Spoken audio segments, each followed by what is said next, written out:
Donc ici, vous allez comprendre la différence entre gynéco-obstétrique et les différentes sous-parties. Donc en fait, dans gynéco-obstétrique, c'est un gros chapitre, mais qui regroupe d'autres chapitres. Donc, dans ce que vous allez avoir là pour l'évaluation de mardi, c'est gynéco-obstétrique, mais vous n'avez pas la partie contraception ni ménopause. Vous avez juste la première partie de gynéco-obstétrique, ce sont en réalité les infections vulvo-vaginales, même si le reste sera demandé plus tard. Donc c'est pour ça que je le regroupe avec diabète et thyroïde, parce que c'est vraiment, c'est assez compact. Vous n'avez pas beaucoup de médicaments et pas énormément de questions non plus. Si j'aurais mis contraception et ménopause, là ça aurait été un méga chapitre. Donc, dans cette partie gynéco-obstétrique, partie 1, en réalité, j'aurais peut-être dû mettre partie 1 gynéco-obstétrique, vous avez l'introduction et puis vous avez les choses les plus courantes que vous trouvez en officine, ce sont les infections vaginales. En plus, vous connaissez déjà pas mal de choses, vous connaissez les DCI, vous connaissez pas mal de choses, mais par rapport à la partie dermato, qu'on a déjà pu voir dans le système infectieux. Donc ici, ça ne sera pas vraiment une grande découverte pour vous. Donc, dans les infections gynéco-obstétriques, vous avez les candidoses, champignons, vous avez la vaginose bactérienne et vous avez les autres types d'infections, irritations, etc. Donc, on commence par la candidose vaginale. Vous connaissez déjà les candidoses, Candida albicans. On l'a déjà vu dans la partie avec tout ce qui était mycose. Donc ici, en fait, c'est une candidose spécifique au niveau vaginal. Donc c'est une vaginite, c'est-à-dire c'est une infection au niveau du vagin, c'est une mycose à candida. Généralement, c'est le candida albicans qu'on retrouve le plus souvent. Donc c'est une infection qu'on trouve très couramment en officine, où la plainte au comptoir reste souvent la même. On peut traiter quand c'est un début d'infection, quand il n'y a pas d'autres symptômes et quand le patient ne fait pas partie du groupe comme par exemple femme enceinte, immunodéprimée, etc. Donc au niveau vaginal, vous avez aussi une flore comme au niveau de la peau ou au niveau de la bouche. Donc au niveau de la flore vaginale, vous avez des bactéries protectrices, ce sont des lactobacilles, donc qui ont ce rôle protecteur. C'est pour ça que quand on a une hygiène quotidienne, il ne faut pas faire de douche vaginale. C'est-à-dire qu'il ne faut pas laver à l'intérieur, ça se lave tout seul, c'est physiologique. Si vous faites des douches vaginales, vous perturbez les bactéries, surtout si vous utilisez des savons parfumés ou des savons alcalins, ceux qu'on utilise pour se laver, ça dérègle complètement la flore et à ce moment-là, vous tuez les lactobacilles et vous avez les champignons qui peuvent proliférer. Donc c'est pour ça qu'on peut utiliser par exemple du Saforel usage quotidien, le savon doux, à la limite ça c'est un pH physiologique, c'est un pH neutre, voire même un petit peu acide. D'ailleurs vous avez la marque Sogella, je vous montre ici si je l'ai. Voilà, donc les Saforel, ce sont des classiques, des savons doux à utiliser tous les jours, ou le Sogella classique. Sinon, pas besoin de savon, hein. Mais quand vous avez, par exemple, un début de vaginose ou de mycose, on pourrait utiliser, par exemple, le Sogella acide. Il est légèrement acide, je crois que c'est 4,5, quelque chose du genre. Donc en étant légèrement acide, ça a un effet un petit peu antiseptique. En plus, il y a un peu de thym dedans, donc ça a un effet un petit peu antiseptique. Ça permet de lutter un petit peu contre les micro-organismes. Mais ça, c'est quand on a une infection vaginale. Sinon, on utilise les classiques, les savons doux. Donc 4,5 quand il y a un début d'infection.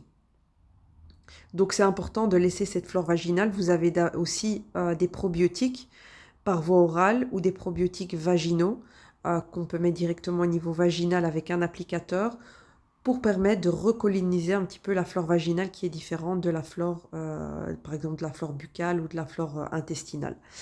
Mais ça, on utilise souvent quand on a fait plusieurs cures d'antibiotiques Le fait de prendre des probiotiques permet de recoloniser, donc c'est une bonne chose à conseiller pour les gens qui font des infections vaginales courantes. Évidemment, il faut consulter, hein. Donc, revenons à cette flore vaginale. Je vous ai dit, par exemple, vous avez deux types d'infections. Donc, vous avez soit une... j'ai pas mis deux ici. Oui. Soit vous avez euh, une mycose vaginale. Donc, c'est dû à un champignon, Candida albicans. Et à ce moment-là, on va utiliser les traitements spécifiques anti-champignons. Donc, vous les connaissez déjà au niveau des DCI. Vous avez le clotrimoxazole, miconazole, un que vous ne connaissez pas qui est spécifique gynéco, c'est le butoconazole, c'est le gynomique. Donc, pour ces traitements-là, souvent les dérivés azolés, qui sont en vente libre, par traitement par voie orale, ça sera des choses plus compliquées et c'est le gynécologue ou le médecin qui vont le prescrire. Dans un premier temps en pharmacie, on peut délivrer par exemple du Gynodactarin. Donc tous ces traitements-là ne sont remboursés qu'avec une ordonnance, hein. Par exemple, le Gynodactarin, vous le voyez ici, c'est une crème. Donc les infections, les candidoses, ça peut être externe, interne ou les deux. C'est pour ça que dans le Gynodactarin, vous avez de la crème que vous pouvez mettre sur la vulve directement et vous avez l'applicateur.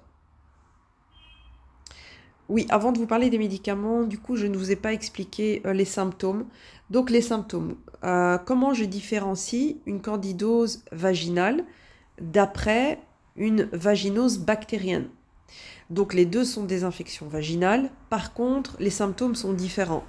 Dans une candidose vaginale, parlons d'abord au niveau de l'odeur. Donc quand vous avez une candidose vaginale ou une vaginose bactérienne, c'est dans la vaginose bactérienne que ça sent mauvais, surtout après un rapport. Donc ça sent une odeur de poisson.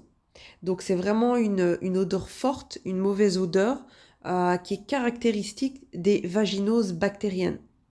C'est une odeur que vous ne retrouvez pas dans les candidoses vaginales. On peut parfois se tromper parce qu'on se dit les pieds, quand on a un champignon au pied, ça sent une mauvaise odeur. Ici, c'est le piège. La mauvaise odeur de poisson, c'est la vaginose bactérienne. La candidose vaginale, elle, comme symptôme, c'est des prurites. Donc ça gratte énormément. C'est irrité et ça brûle. Et ça peut brûler quand on va faire pipi. Ça n'a rien à voir avec la cystite. C'est à cause de l'irritation du champignon. Donc je répète les symptômes. Ici, donc c'est une infection où on peut avoir une inflammation. Ça gratte, ça brûle, ça peut piquer quand on fait pipi. Mais il n'y a pas d'odeur aussi particulière. Il peut y avoir une odeur, mais ce n'est pas une odeur aussi particulière que la vaginose bactérienne. C'est vraiment les bactéries qui produisent cette odeur caractéristique. Dans la vaginose bactérienne, elle, c'est vraiment un... Alors, elle est due à quoi? Les causes de chacune des infections. La vaginose bactérienne, c'est quand il y a un déséquilibre de la flore vaginale. Par exemple, quand la personne utilise des produits parfumés pour le lavage intime, ou alors lors de relations sexuelles. C'est pas une IST à proprement dit, mais ça peut être produit avec un rapport sexuel, euh, protégé ou non, dû à une irritation au niveau de la flore. Et donc, à ce moment-là, on peut avoir, pour X ou Y raison, une prolifération bactérienne. Souvent, ça sera souvent dû à des douches vaginales ou à la mauvaise utilisation de certains produits. Parfois aussi une baisse d'immunité ou d'autres choses un peu plus spécifiques. Hygiène et compagnie. Au niveau de la candidose vaginale, souvent c'est une histoire d'immunité, de prise d'antibiotiques, d'humidité, de frottement de sous-vêtements synthétiques, de chaleur, d'humidité, de piscine, de maillot, de choses comme ça. En été, beaucoup d'infections de candidose vaginale, maillot mouillé, jacuzzi, humidité, chaleur, sous-vêtements synthétiques, hygiène et compagnie. Donc ça, c'est les causes. Donc les symptômes, comme je vous ai dit, au niveau de la vaginose bactérienne, vous n'avez pas de... Il n'y a pas de prurite, il n'y a pas de grattage, forcément, il n'y a pas d'inflammation. Donc c'est vraiment le fait d'avoir cette odeur au niveau de l'aspect. Quand vous avez une vaginose bactérienne, c'est des écoulements fluides blancs ou grisâtres, mais liquides. Par contre, dans une candidose vaginale, là, vous avez c'est blanchâtre, c'est granuleux, comme du lait caillé. Oui, voilà, c'est épais et blanchâtre. Donc la grosse différence au niveau de l'aspect, je récapitule, candidose, donc champignon, c'est blanchâtre, épais, aspect cailleux. Et la vaginose bactérienne, c'est liquide, fluide, blanchâtre ou grisâtre. Les odeurs, c'est vaginose bactérienne. Pas d'odeur pour les candidoses. Grattage, c'est dans les candidoses. Il n'y a pas de grattage dans les vaginoses bactériennes. Donc faites un tableau récapitulatif, mais je pense que Madame Laurent a fait déjà ça avec vous. Au niveau des traitements, donc ici on va utiliser un anti-champignon, un antimycosique. Comme je vous ai dit, soit l'avantage ici avec la crème, c'est que vous avez des canules. Vous remplissez la canule, vous la mettez comme une paille au niveau du tube. Vous pipetez jusqu'au 13 stop. Et ça se met une fois le soir avant d'aller dormir. On introduit la canule dans le vagin et on pousse tout doucement pour que la paille dépose la crème. Ça se fait une fois par jour le soir pendant minimum 7 jours. Et si ça ne va pas mieux, on va voir le gynécologue. D'accord? Si on est enceinte, je vous rappelle, vous ne prenez pas en charge. S'il y a du sang, s'il y a de la fièvre, s'il y a d'autres symptômes bizarres, vous ne prenez pas en charge. Là, c'est pour quelqu'un qui vous dit, j'ai ça depuis 1 ou 2 jours, ça gratte, ça me gêne, etc., etc. Si elle vous dit que c'est une odeur extrêmement forte de type poisson, des choses comme ça, que c'est pas épais, que ça coule, que c'est fluide, à ce moment-là, c'est bactérien. Et là, pour une vaginose bactérienne, vous ne savez rien faire parce que c'est des antibiotiques. Donc, on ne peut prendre en charge que les candidoses. Et là, bon, vous ne devez pas faire... vous ne savez pas, vous, si c'est vraiment un champignon ou une bactérie. Sauf si elle vous dit, voilà, il n'y a pas de grattage, il n'y a rien, il y a cette odeur ultra forte et c'est là depuis quelques jours. À ce moment-là, vous lui dites que c'est peut-être pas un champignon et qu'il faut aller voir le médecin le plus vite possible. Il y en a qui sont têtus, qui veulent quand même du gyrodactarin, bah, vous ne pouvez pas le refuser. Mais vous devez savoir que le gyrodactarin ne fonctionne que sur les candidoses vaginales.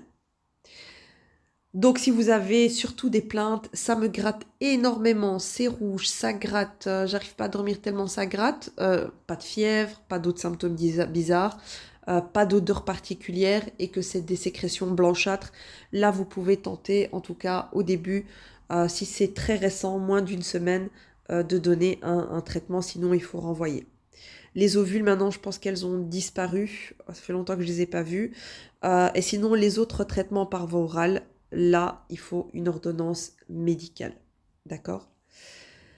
Et comme je disais, les vaginoses bactériennes, là, c'est des antibiotiques. Donc, on a soit le dalacin, soit le flagyl, ou d'autres que je n'ai pas mis ici, qui sont plus spécifiques. Mais en tout cas, comme toute infection bactérienne, elles doivent être traitées par traitement antibactérien.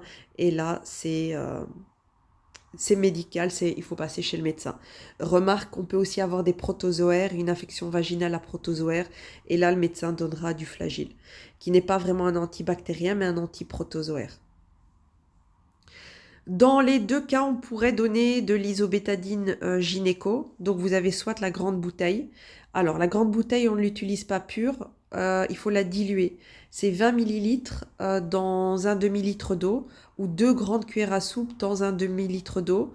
On peut faire à ce moment-là des lavements avec une poire. On peut faire des lavements avec une poire. En tout cas, ça va agir juste comme un désinfectant. Pas ultra efficace, mais qui peut aider dans certains cas. Donc vous pouvez tout à fait donner ceci avec un traitement antimycosique. Pour une vaginose bactérienne, comme je vous ai dit, ça risque de ne pas faire effet. Vous avez les unigines, c'est quoi? Les unigines, en fait, vous avez déjà des petits flacons vides.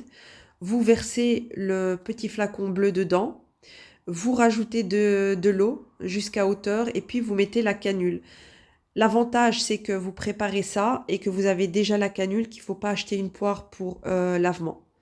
Donc elles sont déjà, vous les préparez au fur et à mesure, il y en a 10 dedans, 5 ou 10, je ne sais plus. Et donc vous rajoutez, vous expliquez bien à la personne, vous versez ceci, vous rajoutez de l'eau jusqu'au trait, puis vous mettez la canule, vous introduisez dans le vagin et vous faites un lavement vaginal. Vous voyez, c'est comme quand vous avez une blessure à la peau, hein. Avant de mettre la crème, généralement, on désinfecte. Ici, c'est la même chose. C'est pas toujours le cas, le médecin ne le donne pas toujours, mais parfois vous avez euh, de l'isobétadine gynéco, le bleu. Et puis je vous ai parlé donc des probiotiques et des choses pour se laver. Donc, c'est toujours des traitements. Est-ce qu'on peut avoir des relations sexuelles? Non. Quand on a une infection vaginale? Non. Est-ce qu'il faut traiter le partenaire? C'est au médecin de voir. Parce que n'oubliez pas, souvent les infections, comme ça, peut être une IST aussi, hein. Ça peut être la syphilis, la gonorrhée, etc. Donc vous ne traitez que des choses sans fièvre, sans symptômes particuliers. Dès qu'il y a de la fièvre, dès qu'il y a des boutons, dès qu'il y a quelque chose, ce n'est plus de notre ressort. Il faut absolument convaincre la personne d'aller voir le médecin sans rentrer dans les détails par rapport aux relations sexuelles, aux partenaires, etc. C'est pas à nous de faire ça au comptoir, sauf s'il y a des demandes particulières. Le pharmacien s'en occupera. En tout cas, vous, ce que vous devez faire, c'est vraiment savoir prendre en charge les petites candidoses vaginales à la demande et bien savoir le cas avec la vaginose bactérienne et différencier avec les IST, anciennes MST, où vous avez d'autres symptômes plus compliqués. Donc bien s'assurer qu'elle n'est pas enceinte, qu'elle n'a pas de problème d'immunité, qu'il n'y a pas d'autres symptômes, qu'il n'y a pas de risque d'IST, qu'il n'y a pas de saignement, qu'il n'y a pas de boutons bizarres, etc. Et que c'est récent, donc depuis 2, 3, 4 jours, testez. Vous dites si vous pensez que c'est une candidose vaginale, euh, à tester. Si ça va pas mieux au bout de 48 heures, 72 heures, consultez le médecin.